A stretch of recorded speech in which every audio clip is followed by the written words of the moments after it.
Merhabalar. Bugünkü videomuzda şu antikor meselesini bir öğrenelim. Antikor nasıl yapılıyor? Antikor tam olarak ne demek? Antikor az, çok. Yani bu antikora sırtımızı dayıyoruz ya, bağışıklıkta, Covid de olsa, başka bir şey de olsa, aşı da olsa. Bu antikoru bir öğrenelim yani. Tam olarak ne demek antikor? Bu bölümde onu anlatacağım. Şimdi antikordan bahsedebilmek için önce lenfosit lafını tekrar hatırlayalım. Lenfositler neydi? Bağışıklık sisteminin elemanlarıydı. İki gruba ayrılıyorlardı.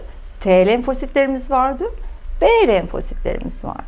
Antikorlardan bahsedeceksek, antikorları yapan B lenfositleridir. O yüzden bu videoda aslında lenfositlerden, B grubunun yaptıklarından bir iş olarak, B lenfositlerin görevlerinden biri olarak antikorlardan bahsedeceğiz. Demek ki birinci öğreneceğimiz antikorlar lenfositlerle ilgili, lenfositlerin B grubu ile ilgili, B lenfositleri antikor yapıcıdır. Tamam, hala antikor nedir öğrenemedik. Peki öğreneceğiz. Şimdi bunu B lenfositler yapıyor. Biz tabii gene klasik şeyden gidiyorduk ya. Covid'den gidiyorduk. Şöyle bir virüsümüzü çiziyorduk. Ve diyorduk ki bunun tipi böyle. Buradan, yani vücuda girmiş olan bu virüsten öyle bir olaylar serisi olmalı ki en sonunda ona karşı antikor yapılmalı ki biz onu vücuda girdiğinde hastalanmadan yakalayalım. Çok uzatmadan bu yolun nasıl göründüğünü ufakça bir hatırlayalım. Bu yolu yürüyebilmek için bu Covid'imizi önce şöyle Pac-Man diye de adlandırdığımız, pek Pac-Man gibi olmadı ama şöyledir ya Pac-Man, sonra kendini kapatıyor. Pac-Man gibi adlandırdığımız makrofaj ve dendritik seller dediğimiz başka videoların konusu bir yakalayıcı lazım. O yakalayıcı o virüse ait bir parçayı, virüsün tamamını içinde tutarken sadece virüse ait küçücük bir parçayı da şurasına antijen olarak koyması lazım. Yani diyor ki bak bu yeşil, bu yeşilin parçası, virüsün bir parçasını yakaladım. İşte virüsü anlatan kod bu. Virüsün kodu diyelim. Tamam mı? Virüsün kodu. Tamam. Şimdi bu virüsün kodundan B lenfositin haberi olması lazım. Çünkü B lenfosit virüsün tamamını tanıyarak ona karşı bir şey yapamaz. O virüsü anlatan, virüsün hani pin kodu gibi bir kodunu bilmesi lazım ki tam olarak ona göre bir Lego yapabilsin. O yapısını bilebilmesi lazım. Bu konu, yani virüsün kodu uzun bir işlemlerle belirleniyor. Önce bu yakalama oluyor. Sonra T lenfositleri devreye giriyor. Ondan sonra B'ler devreye giriyor. Demek ki şu B'lere gidebilmek için önce virüsün yakalanması, kodunun T'lere gösterilmesi, T'lerden de o bilginin B'lere gelmesi lazım. Şimdi B'lerde artık virüse ait, virüsü anlatan kodumuz burada biliyor, tamam mı? Virüsün kodu gene B'lerin hafızasında. Tamam. Şimdi bu virüsün kodu neyse ya da şekli neyse B de ona karşı bir yapı geliştirecek. Bunu nasıl anlayalım? Yani ne demek istediğimizi nasıl anlatalım? O yapıyı geliştirmeyi nasıl anlatalım? Onu da bir anahtar kilit gibi anlatalım. Yine virüsümüzü çizelim. O virüsün kodu mesela şöyle bir şey olsun. Şekli böyle olsun. Tamam mı? Böyle bir üçgen şekli olsun. Virüsün kodu. Bu virüsü anlatıyor. Covid'in spesifik, Covid'e ait kimlik bilgisi bu. B lenfosite bu bilgi geldi. B lenfosit o zaman diyor ki madem bunun kodu böyle, demek ki benim bunu kaplayabilmem için benim kodumun da şöyle olması lazım. Ne oldu? Tam virüsün kodunu kilitleyen bir yapı yapmış oldu. O zaman biz bu şekilde bir kilitleme diyelim, işlemi yapma haline antikor diyoruz. Ben daha çok kelepçe diyorum. Şöyle bir kelepçe şekli çizelim buraya. Şöyle gibi olsun. Yani virüse bu kelepçeyi taktığı zaman, daha sonra virüsün koduna kelepçeyi hazırladığında bu virüsün kodu değil, virüsün kendisi olacak ya vücutta. Ne olacak mesela? Bizim antikorumuz var ama üstünde şöyle bu kodlardan var bu virüsün. Virüsün tamamını tanımayacak vücut ama bu üçgen olduğunu varsaydığımız bu kodları ne zaman bu görürse o kelepçeli durumdan hemen buraya kendisi buraya uyacak şekilde bu koddan getirip yapıştıracak kelepçeyle.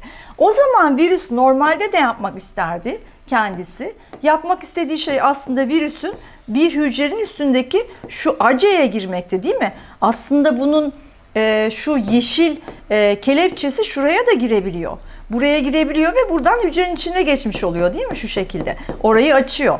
Buraya yapışamadığı için, yani şu yapışacak bölgelerine her zaman için biz kelepçeleri bu şekilde antikorlarla taktığımız için bakın bunun bağlanabilme şansı kalmamış oluyor. Etrafı sarılı, yani bir parçasından buraya girememiş oluyor. Demek ki şu kelepçeleme hali, yani virüsün kodunu anlatan kısmı öğrenerek virüsün kendisini gördüğü anda, burada kocaman bir virüs var ve bu da onu anlatan bir kodu. Buradan kelepçeyi taktı. Bu virüsle beraber kelepçeleme haline biz antikor diyoruz. İşte bunun adı antikor. Antikor genel bir laf, değil mi? Ama biz eğer virüsün şekli, az önceki yolda kodunu anladık ya, bu Covid'in koduysa, Covid'e karşı antikorsa, o zaman bu anti-Covid antikoru oluyor. Anti-Covid antikoru, yani Covid'e karşı kelepçe. Ama mesela ne dedik? Hepatit geçirdik mi, aşımız tuttu mu diye baktığımızda anti-HBS'ye bakıyoruz ya. Hepatit B virüsünün şu koduna karşı biz bir kelepçe bakıyoruz. Onun tipi farklı olabilir. Hepatit B'nin tipi belki şöyledir ve bizim de ona karşı yapacağımız antikor tam olarak da şöyledir. Bu da ne olur? Hepatit B'ye karşı antikor olur. Antihepatit B antikoru olur. İşte bunların tipleri farklıdır ve bu vücut böyle milyon sayıda farklı, milyonlarca hatta küçük farklı şeyleri tanıyabilir ve hepsi için hafızasında bu kelepçelerden oluşturabilir. Yani kelepçeler belli bir koda bağlanıyor. Bileğime takılıyor düşün. Bana ait kelepçe. Başka kimseye uymuyor. Sadece Covid'e uyan kelepçe. Sadece başka bir hastalığa uyan kelepçe. İşte antikor dediğimiz şey önceden belirlenmiş, hedef olarak gösterilmiş bu B'lere. Bak bu problemdir denmiş. Savaşın veya aşının sonrasında öğrenilmiş koda karşı yapılmış kelepçedir. Ve bu kelepçe varsa kanda bunlar kelepçeli halde gezerler ve dediğim gibi buraya buraya bağlanamazlar. Mesela bir anda bir sürü virüs girdiğini düşün vücudunuza. Siz aşılısınız veya hastalığı geçirdiniz. Yanınızda biri var ve tonla böyle virüs girdi. Henüz bu virüsler bir hücre bulup daha içeriye giremediler. Yeni girmiş durumdalar içeriye. Eğer biz bu yeni girmiş durumunda şu hazır antikorlardan böyle burada bekleyenlerimiz bir sürü varsa, değil mi? Aşıyla bunu yapıyoruz. Bunların hepsi gelip buraları tutacağı için bu artık bir yere yapışamayacak ve biz hastalanmadan bunları etkisizleştirmiş olacağız. Antikor dediğimiz şey bu. Bağışıklık dediğimiz şey bu. Şunlar da önce sayıları yüksek olacak aşıdan sonra. Çünkü aşıyla onu dürtmüş oluyoruz. Sayı yüksek olacak. Ama zaman içerisinde hafifçe sayı azalacak. Çünkü bu antikorlar kullanılmadıkça sayıları azalıyor. Fakat vücudun bir dosya sistemi var. Hafıza dosyası. Değil mi? Bağışıklık hafıza dosyası. Bu dosyanın içerisinde bunların sayıları azalmış olsa bile her zaman için şu Covid'e karşıdır efendim diye burada Covid antikor tipi diye yazacak burada.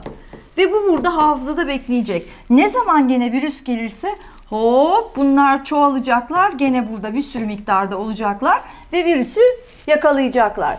İşte tekrar doz yapalım dediklerinde de bunlar azaldıysa gene ortada gezinen kelepçeleri arttıralım demek istiyorlar. Ama hafızada bu bilgi var. Yani bağışıklık hafızası falan filan dediklerinde B lenfositlerden olan antikor üstünden bahsedilen bağışıklıktan bahsedildiğinde size bunu anlatmaya çalışıyorlar. Demek ki antikor neymiş? Antikor kodu belirlenmiş, kimliği belirlenmiş, ismi cismi belirlenmiş bir zararlıya karşı vücudun bir kelepçe oluşturması, sadece o zararlıya ait bir kelepçeyi oluşturması, o zararlıyı gördüğü anda o zararlının koluna o kelepçeyi takması, o kelepçelenmiş zararlının vücudun bir yerine yapışamadığı için, bir yerine bulaşamadığı için artık bizim için zararlı olamamış olması, tutuklanmış olması kelepçe yüzünden. demektir. Antikor sayımız da hastalık ve aşıyla önce miktar olarak bir sürü kelepçe ortada gezerken zamanla bunlar azalırlar. Ama bütün kelepçe bilgilerinin olduğu bir hafıza, bir depo vardır, bir dosya vardır. Dosyadan ondan tekrar vücuda girdiğinde bilgi çekilir. Tekrardan aynı model kelepçeden ortada gezinenleri vücudun hücresinin içine girmeden, vücudu hasta etmeden yakalamak için yeni kelepçeler yapılır. Yani antikor konumuzda kabaca olabilecek en basit şekliyle böyle beğenip paylaşırsanız sevinirim.